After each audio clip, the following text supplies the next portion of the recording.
Hola, muy buenas tardes. Estamos ya aquí en vivo y en directo desde la Academia Aprendiendo a Vivir. Hoy tenemos un invitado muy especial. Nuestro invitado especial de día de hoy es muy conocido, pero bueno, voy a dar una breve presentación. Él es Emilio Carrillo, escritor, economista, catedrático de diversas universidades, conferencista en donde aborda temas sobre filosofía, historia, espiritualidad. También ha incursionado en política.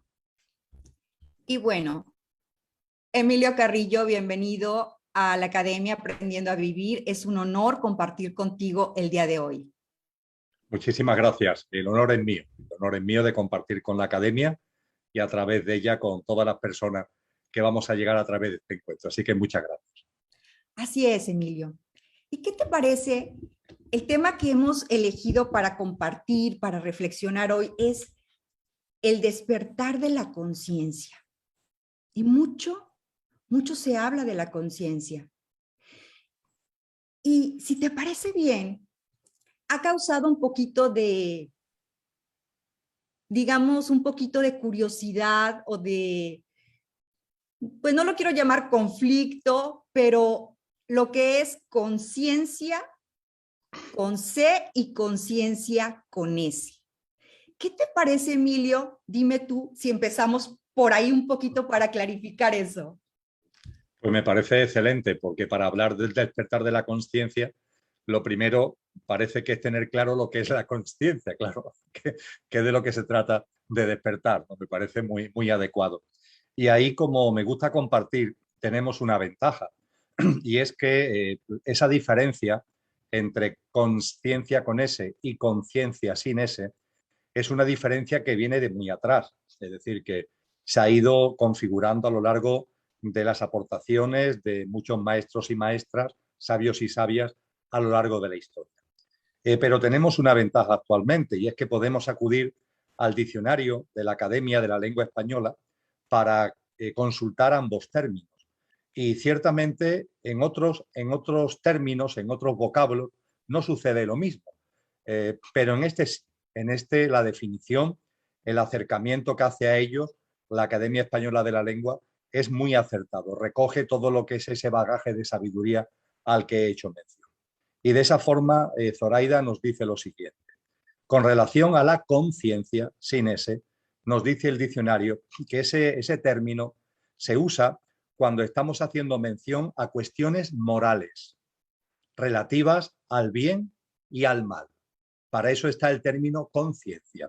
Por ejemplo, si yo le hago daño a alguien, puedo tener mala conciencia por el daño que le he hecho, ¿vale?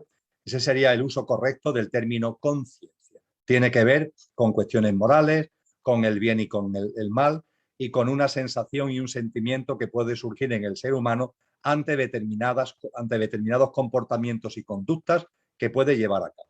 Eso es conciencia sin ese. Ahora bien, una cosa distinta es la conciencia sin ese. Y si acudimos al diccionario y leemos las distintas acepciones, podemos resumirlo diciendo que la conciencia descansa sobre tres patas. Es decir, que lo que la conciencia implica son fundamentalmente tres cosas que están interrelacionadas entre sí. Por un lado, conciencia es el conocimiento de uno mismo, conocerse a uno mismo. Ese conocimiento de uno mismo que tantas tradiciones filosóficas y espirituales han puesto como máxima, y por ejemplo los sabios de la Grecia clásica, y que tiene que ver con el darse cuenta de que en el ser humano no solamente hay una parte pasajera, efímera, perecedera, una parte y un componente que tiene fecha de caducidad y que terminará sus días enterrado en el cementerio o incinerado en el crematorio, sino que además de eso, el conocimiento de uno mismo nos muestra que en nosotros hay otro componente, que es un componente imperecedero, un componente que no tiene fecha de caducidad, que no conoce la muerte. Por tanto, la primera pata de la consciencia es el conocimiento de nosotros mismos, dándonos cuenta que en el ser humano hay una parte perecedera, una apariencia, podríamos decir, un pequeño yo físico, emocional y mental. A mí me gusta llamarlo el coche, pero igualmente y sobre todo hay una esencia imperecedera que tiene una naturaleza divina y que no conoce la muerte, que a mí me gusta llamar el conductor que encarna en el coche para experimentar la vivencia humana. Esta es la primera pata de la consciencia.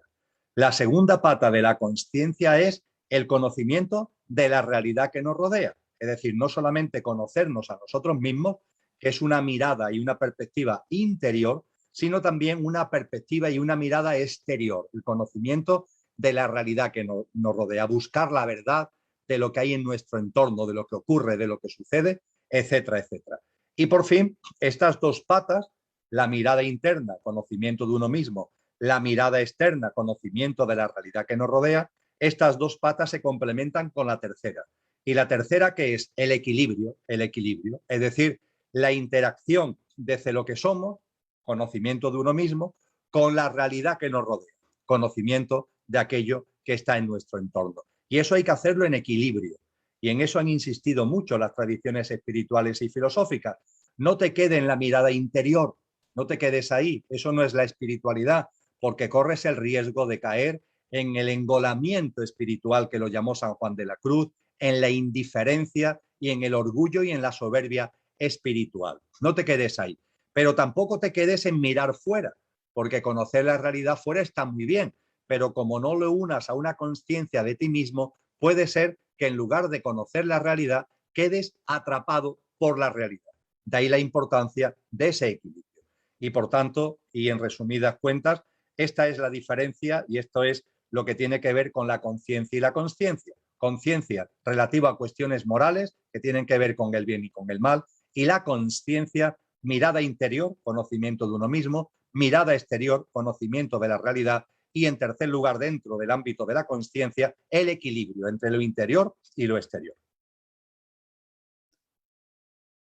Bien, entonces entiendo que conciencia con S es esa mirada profunda de lo que tú bien has dicho, de que tanto se ha hablado sabios y sabias a través de la historia de la humanidad.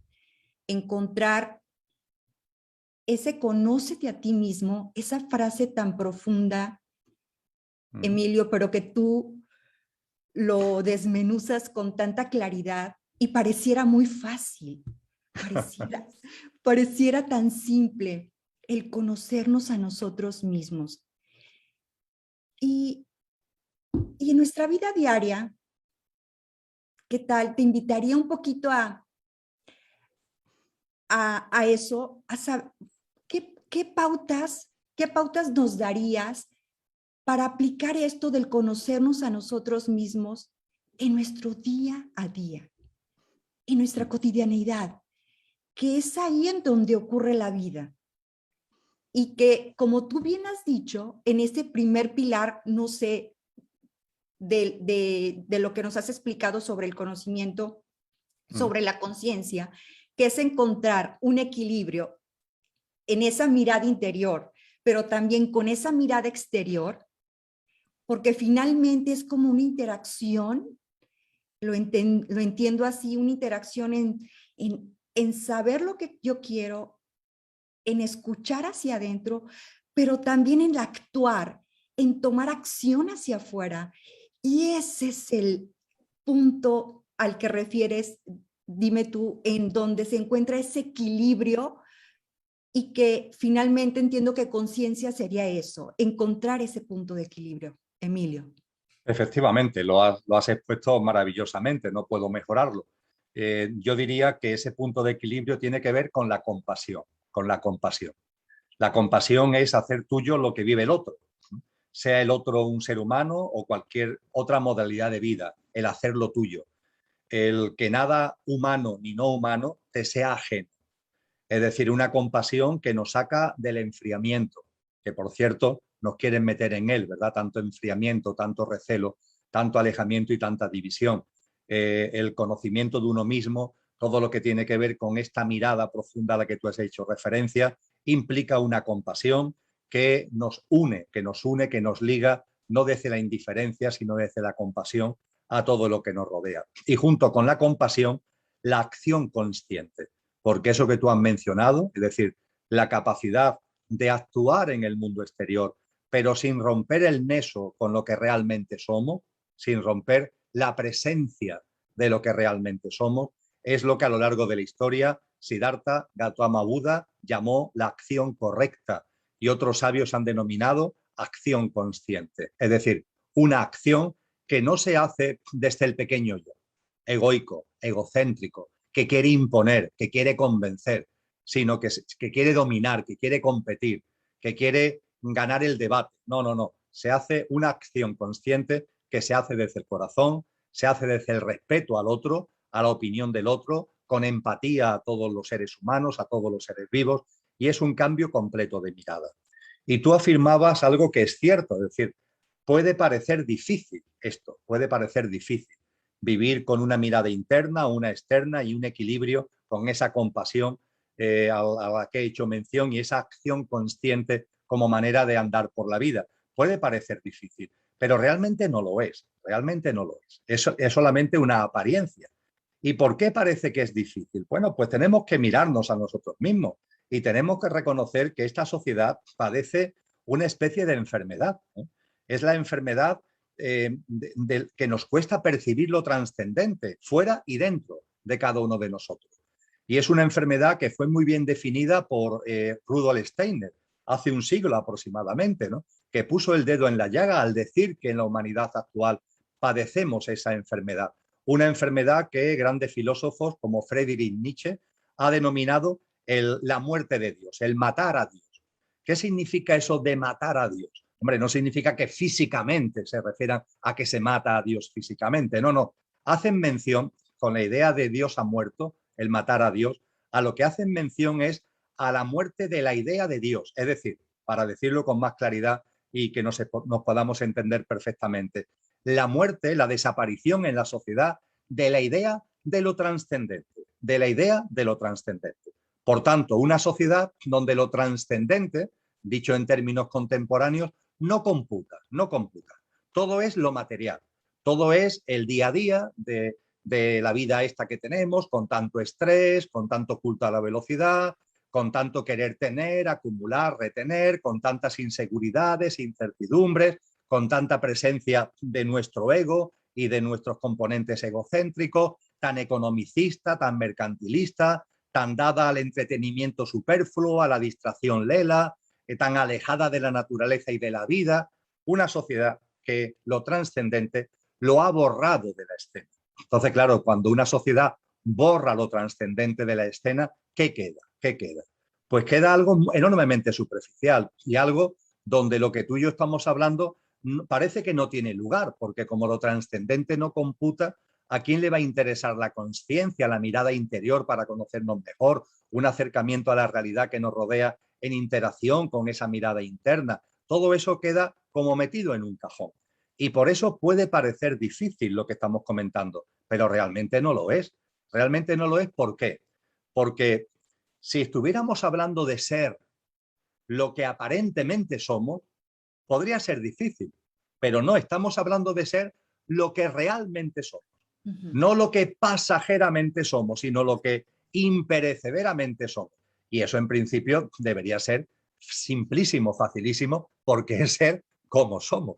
San Juan de la Cruz, y termino la respuesta a tu pregunta, ese gran místico cristiano decía y hablaba de la transformación en Dios. Él dejó escrito en una carta en 1582, dijo, el más perfecto grado de perfección a que en esta vida se puede llegar, que es la transformación en Dios. Pregunta, ¿cómo nos podemos transformar en Dios? Para alguien que padece la enfermedad a la que hemos hecho referencia, es un imposible. Pero cuando salimos de esa enfermedad y recuperamos una mirada trascendente de las cosas, la transformación en Dios es sencillamente, simplemente, vivir en coherencia con lo que ya somos. No hay que conquistar nada, no hay que lograr nada, no hay que alcanzar nada. Es un proceso, es un camino, un sendero espiritual que va dirigido a una práctica de vida que sea coherente con lo que somos. Así de sencillo y así de simple. Interesante y profundo, Emilio, porque como bien lo explicas,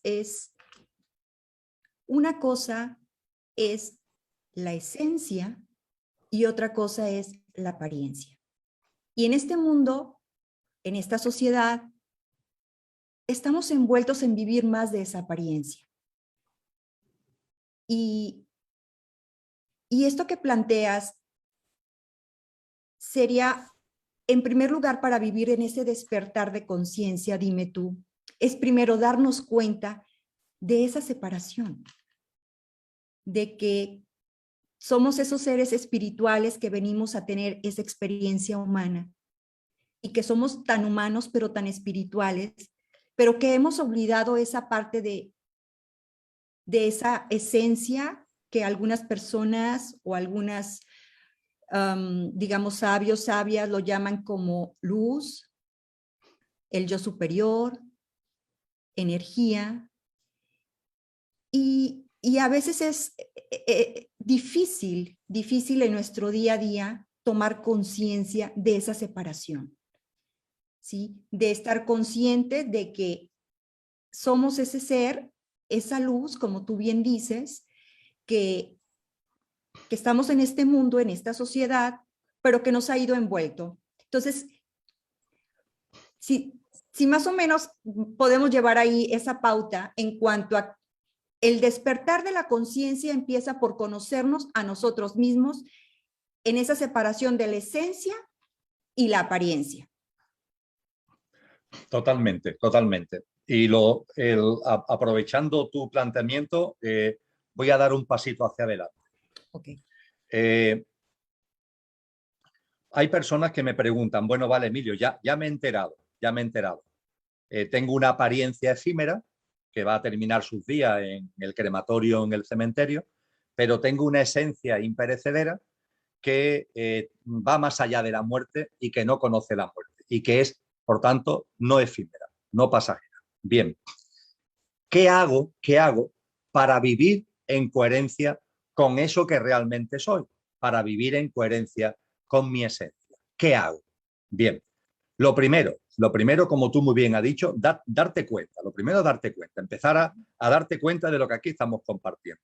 Lo segundo, la única forma de que lo que somos realmente se haga manifiesto, tome presencia, es que tenga espacio vital para hacerse presente. Parece de perogrullo. Para que algo se haga presente necesita espacio vital. ¿Y qué es lo que ocurre? Lo que ocurre es que en nuestra vida cotidiana la tenemos tan llena de unos comportamientos y unas conductas que tienen que ver con el coche, que tienen que ver con el pequeño yo, que tienen que ver con la apariencia, que no hay sitio para que la esencia se haga presente. Con lo que lo primero, dicho de una forma muy coloquial, es quitar muebles. Hay que vaciar muebles. Hay que hacer una práctica de soltar, de desalojo, dándonos cuenta de la cantidad de cosas que hemos metido en nuestra vida. No me refiero solamente a cosas materiales, me refiero también a emociones, a pensamientos, a sistemas de creencias, a pautas y a paradigmas de vida que hemos metido en nuestra vida y que la tienen totalmente llena de una forma de ver la vida y una práctica de vida impregnada de lo perecedero. Eso es lo primero. Y darnos cuenta además desde la sonrisa, porque en la conciencia, y eso los sabios y sabias lo han mostrado todo, tiene mucho sentido del humor, hay que reírse. La conciencia no es ir por la vida serio, al contrario, es ir por la vida alegre y riéndote, incluso riéndote de ti mismo, que es lo mejor que podemos hacer. Reírse, decía un sabio, es algo muy serio. Y reírse de uno mismo es el mejor disolvente para que esos tics, esos comportamientos, esas conductas egoicos, egocéntricos que hay en nosotros, empiecen a quitarse de en medio para dejar espacio en orden a que lo que somos se haga presente.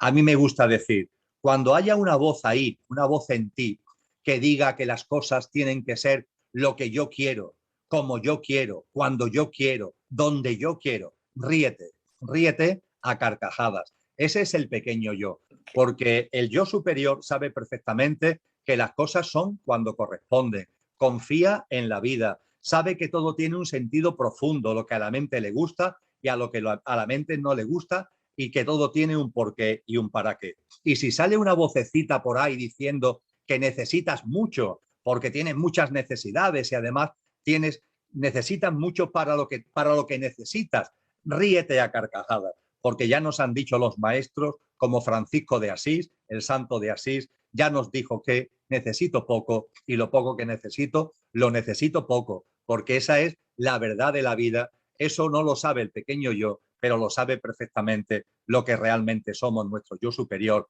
Si aparece una voz en tu vida diciendo que lo importante es el qué, hay una voz más profunda que te dice no, lo importante no es el qué, lo importante es cómo se vive el qué, cómo se vive el qué. Lo importante no es la enfermedad que llega a tu vida y tendrá un sentido porque todo tiene su porqué y su para qué. Pero una vez que ha llegado, por ejemplo, la enfermedad o una circunstancia de alegría, podemos barajar un menú muy amplio de experiencias, lo importante no es el qué, sino cómo lo vives, cómo vives ese qué.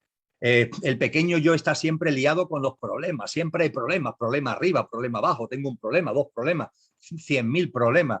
Y ríete cuando eso aparezca en escena, porque la realidad es que no existen los problemas, todos son experiencias, oportunidades. La vida es un milagro y permanentemente va poniendo por delante en nosotros un gimnasio, el gimnasio de la vida, para que crezcamos, para que nos despertemos y desarrollemos en conciencia. Y por tanto, cuando hay cosas que llamamos problemas, borramos esa palabra que es propia del pequeño yo y la llamamos experiencias, oportunidades, que es lo que realmente son. Estos son pequeños ejemplos de lo que significa observarnos, percibir cuando el pequeño yo se hace presente, y cuando se hace presente con esta vocecita a la que he hecho referencia, nos reímos, lo aceptamos, no nos enfadamos con nosotros mismos y nos reímos. Y si vuelve a aparecer, nos volvemos a reír y no nos enfadamos. Y si lo intentamos y no lo conseguimos, no pasa nada. Como muy bien decía Elena Blavatsky, cada fracaso es un éxito. Tú no te preocupes,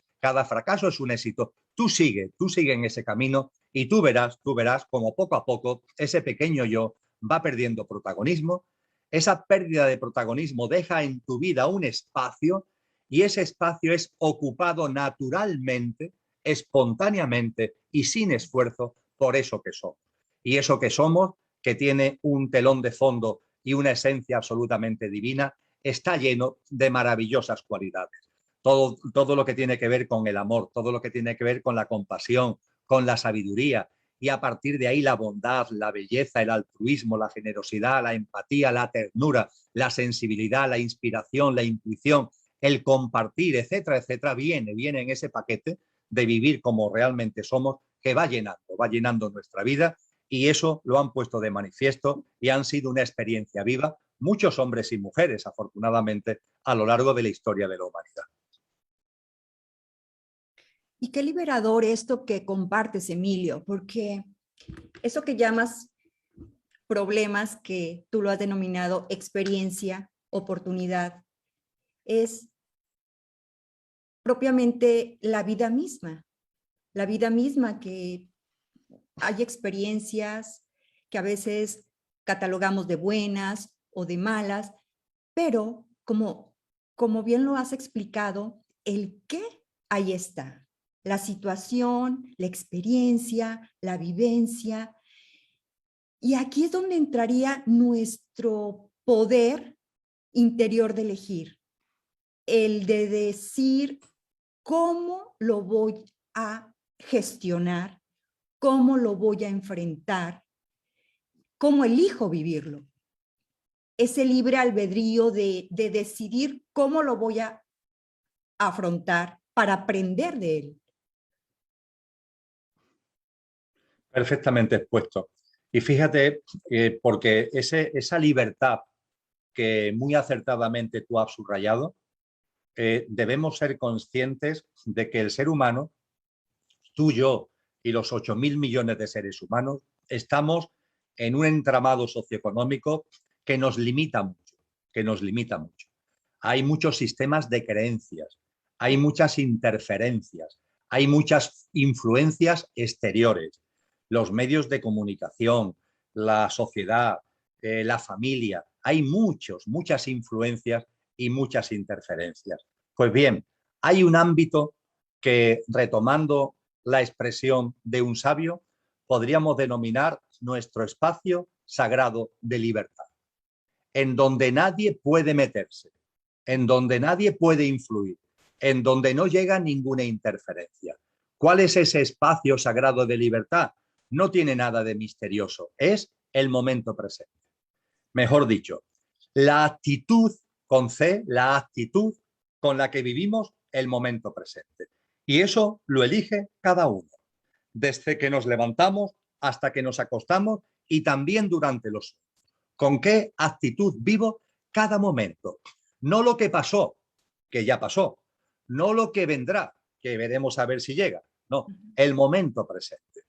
Te cruzas con una persona, te encuentras con alguien, una situación, una persona, una circunstancia, una cosa, pequeña o grande, da igual, a juicio de la mente puede ser algo importante o no importante, pero da igual. ¿Qué actitud tienes tú ante eso?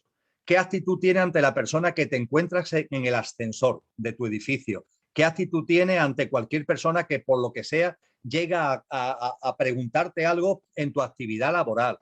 ¿Qué actitud tienes ante la persona que en un momento concreto estás con ella codo a codo en una cafetería o en un supermercado? La actitud que tiene con la persona que en un transporte público se sienta a tu lado. Y no digamos ya la actitud que va desplegando con tus seres queridos, con tus familiares, con tus amigos, con tus compañeros en general en el día a día. La actitud, porque de ahí deriva todo.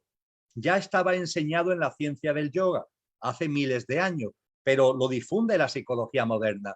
La psicología moderna nos dice, la actitud tiene una vibración, la que sea, densa o alta, y depende de ti, depende de ti. Tú eres el que modula la vibración de la actitud con la que vive cada circunstancia en cada momento, de instante en instante. Importante o no importante a juicio de la mente. A partir de ahí viene todo lo demás. ¿Por qué? Porque nos han enseñado, y se corresponde a una realidad que nosotros mismos podemos observar en nosotros mismos, la actitud conlleva pensamientos y emociones, con lo que el color vibracional de los pensamientos y las emociones tienen que ver con la frecuencia vibracional de la actitud. Pero es que los pensamientos y emociones implican acciones y reacciones. Acciones y reacciones que van a tener la frecuencia vibracional de las emociones y pensamientos que tienen la frecuencia vibracional de la actitud. Pero es que las acciones y reacciones, cuando se repiten, generan hábitos que tendrán una vibración u otra partiendo de la actitud con la que todo arrancó. Y los hábitos terminan marcando nuestro carácter, nuestra forma de ser, que tendrá una tonalidad vibracional más alta o más densa, fíjate, en función del color, en función de la gradación vibracional de la actitud con la que vivamos cada momento. Es decir, no hay casualidades de ninguna manera. Y eso significa que el carácter de una persona, cada uno tiene su carácter, no es fruto de la causalidad, se fabrica a fuego lento y se va fabricando a un fuego lento y se puede modificar también a través de un fuego lento que tiene su base en las actitudes. De ahí que lo que nos han dicho los maestros y maestras, que es vive, decía, ya que hemos hablado antes de San Juan de la Cruz, vive 1000 gracias derramando. Esa es tu actitud ante la vida, 1000 gracias derramando. Que siempre, siempre esté ahí lo mejor de ti, tu mejor versión, sacando lo mejor de ti mismo y poniéndolo al servicio de los demás y de la vida. En todo, en lo pequeño y en lo grande. En la mirada con la que miras a una persona, yo que sé, que te sirve un café, o la persona que se sienta al lado tuyo en un autobús, o la persona con la que te cruzas en la calle, o como decía antes, la persona con la que te encuentras en un ascensor. 1000 gracias derramando, que siempre tu frecuencia vibracional de instante en instante sea lo más alto posible, porque eso va a impregnar de alta frecuencia vibracional a tus pensamientos y emociones, por tanto a tus acciones y reacciones, por tanto a tus hábitos y por tanto a tu carácter. Con lo que en definitiva, y concluyo, totalmente de acuerdo de que en ese despertar de la consciencia que hila con todo lo que venimos hablando, hay una libertad del ser humano para decidir por dónde se encamina. Y esa libertad tiene una prueba de algodón, tiene un basamento y un fundamento básico en la actitud con la que vivimos cada momento. Cuando una persona va por la vida malhumorado, siempre pensando mal del que tiene delante, siempre molesto por una cosa o por otra, siempre enjuiciando, siempre etiquetándose a uno mismo y a los demás. Cuando vamos así por la vida, eso va impregnando todo, emociones, pensamientos, acciones, reacciones, hábitos y carácter de una vibración muy densa que termina hundiéndonos en una vida triste, en una vida que no es plena, en una vida que finalmente nos deprime y que nos gustaría vivir de otra manera. Y nos preguntamos cómo conseguirlo. Pues comienza con ese mil gracias derramando. Empieza por ahí en cada momento del día. Y qué importante eso, Emilia, que compartes, porque precisamente esa actitud en la que derivan nuestro sistema de creencias en cuanto a pensamientos, emociones y acciones va muy de la mano en ese coche al que tú lo denominas, ese símil, que puede estar, me parece que ese coche puede ser un Rolls Royce maravilloso que puede estar al servicio de el conductor. Es decir, si nos damos cuenta con esto que planteas, la mente pues puede ser tan maravillosa, pero también va directamente proporcional al grado de conciencia en que estemos, en el sentido de darnos cuenta qué estamos pensando, qué estoy sintiendo y por ende cómo estoy actuando. Y no sé si es por ahí en donde planteas esa relación en que la conciencia se trata de vivir, ganar más conciencia y restar inconsciencia en eso que pensamos, en eso que sentimos y en eso que actuamos. El símil del coche y del conductor, como tú has compartido ahora mismo, da mucho juego, da mucho juego. Y el símil lo explica muy bien. El coche es maravilloso, sin ningún tipo de duda, sin ningún tipo de duda. Es decir, la apariencia del ser humano, lo efímero, lo pasajero, es auténticamente maravilloso. Ahora bien, es efímero, no lo podemos negar, es perecedero, y como es perecedero, necesita un mando consciente, necesita un conductor. ¿Qué sucede si el coche no tiene conductor? Que se convierte en un coche loco. Yo no sé en tu tierra, pero aquí en las ferias hay unos divertimentos, unas atracciones que se llaman los coches locos. Entonces, los coches locos, ¿qué hacen? Se chocan entre sí continuamente, se dan contra los laterales de la atracción, las protecciones que tiene la atracción. Entonces, el ser humano tiene ante sí la elección de vivir como un coche loco o de, como conductor, tomar el mando consciente del coche y poner el coche a su servicio. El coche es maravilloso en cualquier caso, es un problema de conciencia. Cuando el conductor está dormido, cuando el conductor no se ha despertado, inevitablemente el coche va por la vida como un coche loco. ¿Y un coche loco qué significa? Pues que como el coche, el pequeño yo, tiene fecha de caducidad, al tener fecha de caducidad va a morir y por tanto todo lo que tiene que ver con el coche, como lo dejes suelto, como lo dejes loco, todo lo que tiene que ver con el coche es miedo, miedo. Miedo a la muerte, miedo a la vida, inseguridad, incertidumbre, desconfianza de la vida, etcétera, etcétera, queja continua, etcétera, etcétera, etcétera. Esa es la locura del coche cuando carece de conductor. En cambio, cuando vamos despertando, cuando el conductor va tomando el volante del coche, cada vez más, porque es un proceso, nadie le pide a nadie que de la noche a la mañana se haga consciente y lleve ya perfectamente el coche. Esto es como un proceso, esto es como aprender a conducir, es un proceso. Pues bien, en ese proceso poco a poco vamos cogiendo el mando del coche y es el conductor ya el que pone el coche a su servicio. Y claro, el conductor, que es infinito, divino y eterno, no tiene miedo.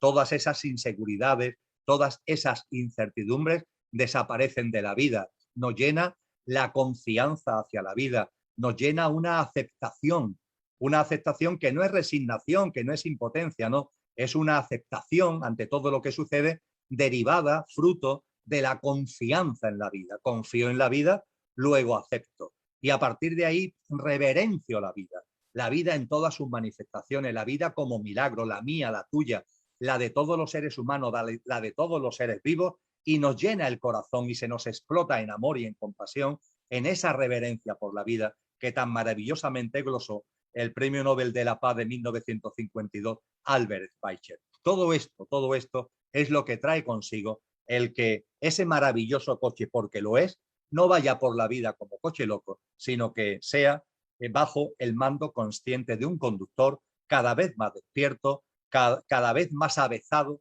en lo que es la conducción de ese coche, lo que significa una práctica de vida que no tiene nada de extraordinaria, porque es una vida sencilla, es una vida alegre. Como decíamos antes, es una vida donde no se quiere competir, donde no se necesita dominar ni controlar ni a nada ni a nadie, donde no necesitamos acumular, donde no es necesario atesorar, donde las necesidades que tenemos son pocas, las necesarias y las justas, y las cubrimos con austeridad. Una vida en la que nos vamos saliendo de este circuito tan extraño del estrés, de las carreras, del culto a la velocidad, etcétera, etcétera, etcétera. Y esto no es nada complicado, esto es lo que nos está pidiendo, si nos miramos un poquito dentro, es lo que nos está pidiendo nuestro corazón y lo que nos está pidiendo nuestra alma. Una vida que vaya por unos derroteros, yo diría, de más sentido común y de más sensatez. Así es, Emilio. Pensaba en eso, en precisamente ir creando en nuestra vida esas experiencias que resuenen con nuestro ser, que, como bien has planteado, en compasión, en amor, en respeto, por cualquier manifestación de vida. Y como bien lo planteas, es un proceso, es un sendero que vamos caminando, ese sendero espiritual, y que vamos también aprendiendo de él. Y qué importante, porque sabes, en la sociedad existe esa carga, ese lastre de la culpa por diferentes experiencias. Y creo que aquí, qué profundo y liberador es esto, porque si bien entiendo, es que actuamos, tomamos acción en ese equilibrio hacia adentro y hacia afuera en base a nuestro estado de conciencia. Y eso nos permite estar en paz, tener esa paz interior de que, como bien dices, no es bueno, no es malo, no es negativo, no es positivo, es una experiencia de la que depende de nosotros cómo la vamos a vivir y aprender de ella. La vida es un continuum, es un momento presente continuo en el que se van desplegando multitud de experiencias. Como tú muy bien has compartido, cada una de ellas las afrontamos con el estado de conciencia que tenemos en ese momento. No puede ser de otra manera, es que no puede ser de otra forma. Cada experiencia del día a día la vamos afrontando con el estado de conciencia que tenemos en ese preciso momento. Eso además ayuda a que la conciencia vaya evolucionando, para que la conciencia pueda ir despertándose, pueda ir abriéndose, pueda ir expansionándose. Y hay personas que ahora están aquí, en este punto, vamos a ponerlo un punto un poquito alto, y miran la vida que han desarrollado y me dicen, bueno, Emilio, yo ahora que tengo oportunidad de ver mi vida con unos ojos de mayor conciencia, miro hacia atrás y me arrepiento de cosas.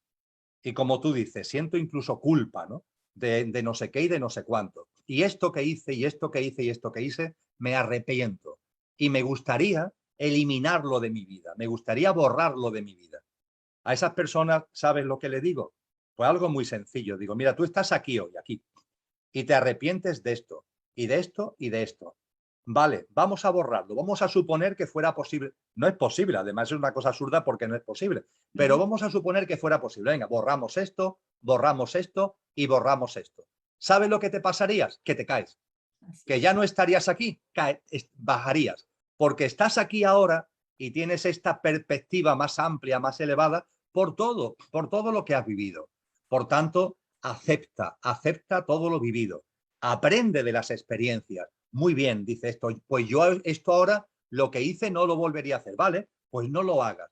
Pero no te eches culpa, no te eches carga, no te eches lastres. Cuando hace un año, cuando hace 5, cuando hace 15 hiciste aquello, era tu estado de conciencia. Y fíjate por dónde, junto con otras muchas cosas, ha sido todo eso un proceso que ahora te ha llevado a tener una mirada más amplia. Estate agradecido, también estate agradecido a los errores, también estate agradecido a las meteduras de pata, agradece las tuyas y las de otros, porque no solamente son las nuestras, sino las de otros con relación a nosotros. Agradece todo eso, mételo entero en tu corazón de amor y en el momento presente vive con esa nueva conciencia que ha sido el resultado de todas esas experiencias. Y como tú muy bien has apuntado, entonces todo cambia, la mirada es completamente distinta. Tenemos la manía de ir por la vida juzgando. Nadie nos paga un sueldo para colmo y nos hemos convertido en jueces de la vida, en magistrados de la vida. Y somos muy duros con la vida y con el mundo y con la vida de los demás. Y somos especialmente duros con nosotros mismos. Y ahí estamos machacándonos, culpabilizándonos, cargándonos. Ha llegado el momento de ese despertar de la conciencia que nos posibilite darnos cuenta de que todo tiene su sentido. Esas experiencias de un color, esas experiencias de otro, todo va ayudando y sirviendo para que vayamos despertando y expandiendo nuestra conciencia y a partir de ahí, lógicamente, cada día, cada momento y en cada instante, a ser posible ir sacando lo mejor de nosotros mismos. No se trata de estar repitiendo siempre lo mismo, sino de vivir cada vez de una manera, como ya hemos compartido, más coherente con lo que realmente somos. Y efectivamente, esto es enormemente liberador, enormemente liberador. Es un estadio, este estadio de las cargas, de las culpas, de los lastres, es un estadio que Friedrich Nietzsche, en su obra Así habló Zaratustra, que son una serie de discursos que da ese personaje de ficción que él se inventa, que es Zaratustra, en el primer discurso habla de las fases evolutivas de conciencia del ser humano. Y la primera fase, la primera, es esta precisamente que estamos hablando. Y el arquetipo que utiliza Zaratustra, es decir, Nietzsche, para identificarla, es el camello, el camello. ¿Por qué el camello? Porque está lleno de jorobas, de lastres, de cargas, de culpa, ¿no? Y dice Nietzsche, hay un momento determinado en el que decimos, se acabó, se acabó. Y el camello, ¡pum!, da un golpe a todas esos lastres, a todas esas culpas y se transforma en otra cosa. Efectivamente, es muy liberado. Y qué importante como lo planteas. Yo me imaginé precisamente esa escalerita, que cada experiencia, si quitamos un eslabón, se viene abajo todo. Inevitablemente. Inevitablemente, Emilio. Y bueno, sabes, a mí desde hace muchos años, cuando inicié en este camino, en este sendero de esa búsqueda de cuál es el propósito de la vida, cuál es el sentido de la vida, hubo una frase que siempre me cimbró y yo quería saber a qué se refería Patanjali cuando decía, si me permites la voy a leer, dice, fuerzas latentes, facultades y talentos cobran vida y te descubres por ti mismo como una grandiosa persona, mucho más allá de lo que alguna vez hayas podido imaginar llegar a ser. Y no sé, esa frase me cimbró y desde ahí empecé esa búsqueda ese sendero espiritual que cada uno tiene a su manera, porque vamos creando, como nos lo has planteado, esas experiencias que van en consonancia con nuestro estado de evolución. ¿A qué se refería Patanjali? ¿Cuál sería tu opinión, Emilio, en esta frase? Bien, creo que no voy a dar mi opinión, que la es, pero lo importante no es que sea mi opinión, es consecuencia del estudio profundo de la obra de Patanjali y en particular de sus Yoga Sutras. Es algo que a mí me apasiona, que a mi esposa también le apasiona.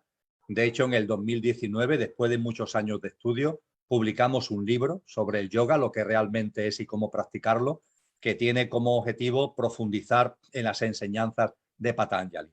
Con ese bagaje, que va mucho más allá de una opinión, es por tanto una aportación, creo que fundamentada, podríamos decir lo siguiente. Punto 1. El sentido de la vida. Vamos despertando en conciencia y es un camino necesario. Es un camino de cada uno con uno mismo. Pero hay un momento determinado en el que empezamos a darnos cuenta que el sentido de nuestra vida nunca lo encontraremos si no encontramos el sentido de la vida. Es decir, hay un momento, insisto, que nos percatamos, por fin nos damos cuenta que si buscamos el sentido de mi vida, no lo voy a encontrar nunca. Lo que tengo que hacer es buscar el sentido de la vida, esa vida que merece toda nuestra confianza, esa vida que debe ser reverenciada, ese sentido de la vida que tiene que ver con ese camino que en el mundo oriental asocian al famoso Tao. Descubrir el sentido de la vida, y una vez que descubres que la vida tiene un sentido, entonces sí descubres el sentido de tu vida, porque el sentido de tu vida se enmarca en el sentido de la vida. Esto está muy presente en las aportaciones de todos los maestros, de todos los yogis y también de Patanjali. Y a partir de ahí, tú has dicho algo enormemente importante. El sendero de la consciencia, el despertar, vamos avanzando, llevamos hablando ya un buen rato de este tipo de cosas, posibilita lo siguiente. Aunque la mayoría de las personas no lo sepan, los seres humanos tenemos facultades, capacidades latentes. Están ahí, pero como si no estuvieran, porque están como bajo la superficie. Podríamos decir también que están durmientes, facultades y capacidades que están durmientes. Ahora bien, esas capacidades y facultades durmientes van brotando como si fuera una semilla que está bajo tierra, van floreciendo en la medida en la que vamos avanzando por el sendero espiritual. En la medida en que una persona va avanzando por el sendero espiritual, poco a poco, pausadamente, una detrás de otra, esas capacidades, esas facultades que están durmientes, latentes, florecen.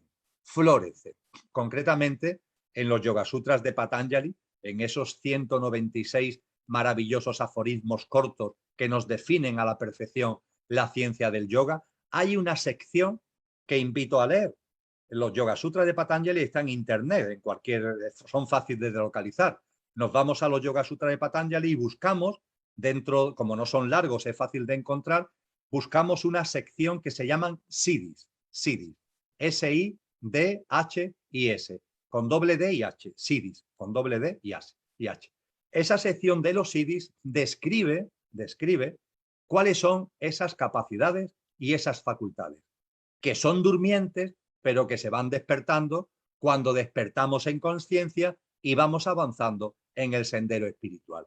Y Patanjali describe ni más ni menos que 25, no ni una, ni dos, ni cuatro, describe 25 y las ordena por el orden precisamente de cómo van apareciendo, se van haciendo patentes, van brotando en el ser humano conforme el ser humano va avanzando en su sendero espiritual. Por cierto, el primer siddhi, es el ir percibiendo que en la vida no hay casualidades, sino que todo está lleno de causalidades.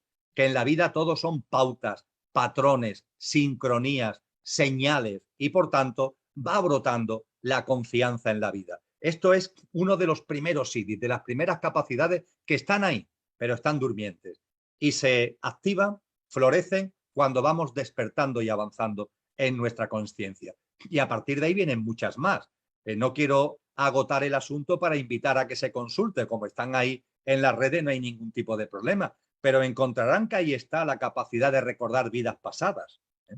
Esas vidas que nuestra alma ha ido jalonando en la cadena de vidas, en la cadena de reencarnaciones.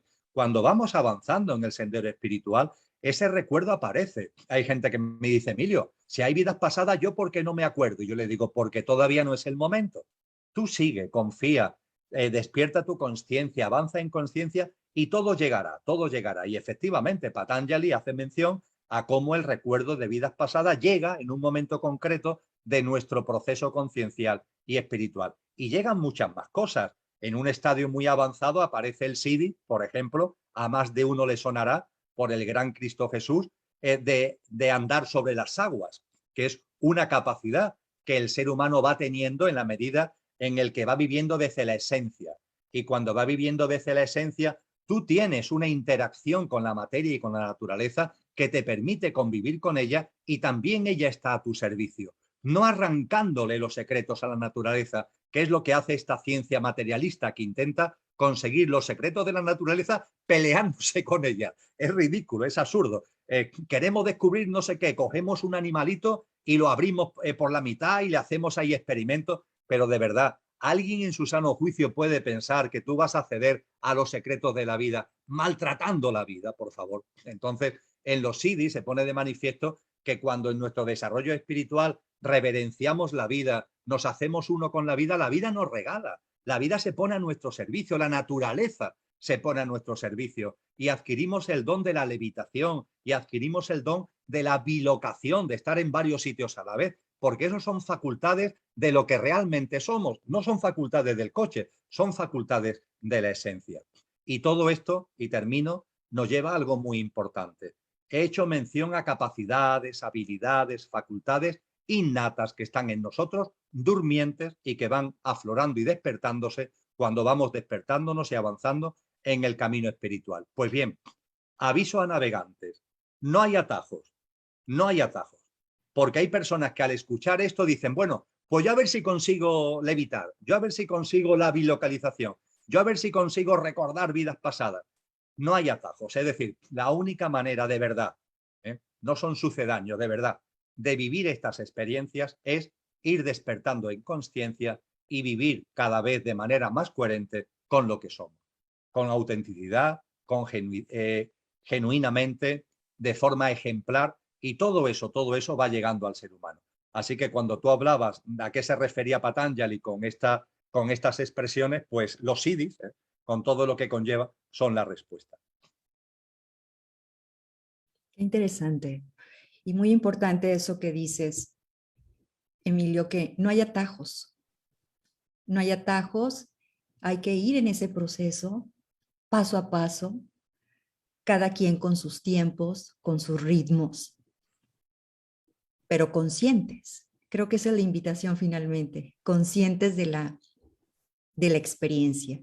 Es un tema fascinante y profundo, que ojalá en otra oportunidad podamos hablar más profundo, dharma, karma, todo lo que conlleva y que es tan importante ir retomando esos conceptos y definiéndolos para irlos aplicando a nuestra vida.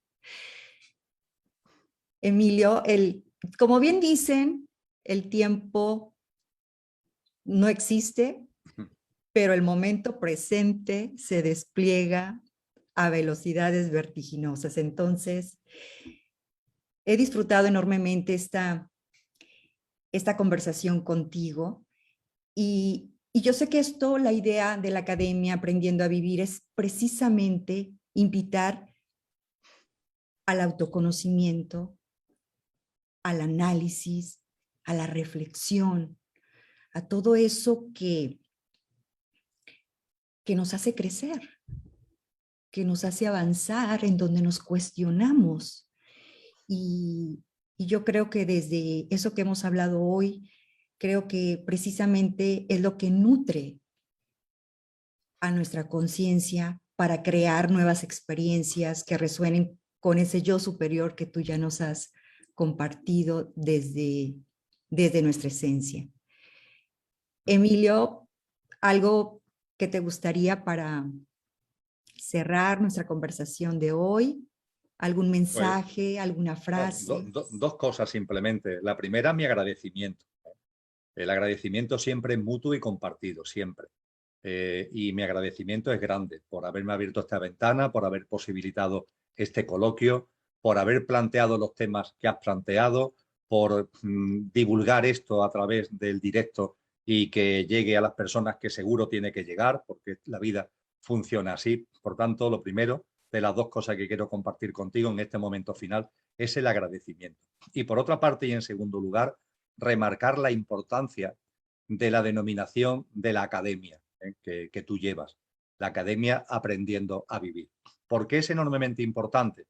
Porque fíjate, hay muchas academias por el mundo, muchos colegios, institutos, universidades, que donde lo que se aprende es a sobrevivir, a sobrevivir.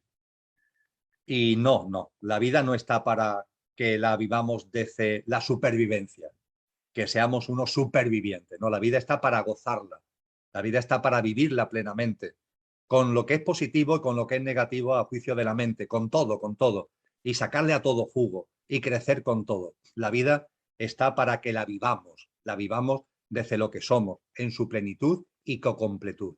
Y para eso, efectivamente, hay que aprender a vivir, porque nos han enseñado a sobrevivir. Y hay cantidad de ámbitos sociales donde se aprende a sobrevivir. Por favor, ya está bien de sobrevivir. Vamos a mirarnos a nosotros mismos y vamos a decir, adquiero el compromiso conmigo mismo de a partir de ahora, en la medida de lo posible, porque esto es un proceso, no es de la noche a la mañana, voy a ir aprendiendo a vivir, voy a sacarle de verdad jugo a la vida y voy a salir de una visión de la vida que realmente es de pura supervivencia. Hay una especie de sobrevivientes con la lengua fuera todo el día, lleno de esfuerzo, lleno de golpetazos del coche loco que se va dando con uno y con otro, etcétera, etcétera, etcétera. Así que enhorabuena por la denominación de la academia, porque la conciencia está ligado, el despertar de la conciencia está ligado precisamente a este aprender a vivir, sin ningún tipo de duda. Muchas Muchas gracias. gracias, Emilio. Agradezco de todo corazón tu disponibilidad, tu generosidad. Ha sido un gusto y un honor compartir contigo. Y bueno, voy a despedir este directo, amigos, amigas, invitándolos a que sigan en la academia aprendiendo a vivir para crecer, para avanzar y seguir aprendiendo en el gimnasio de la vida. Hasta la próxima.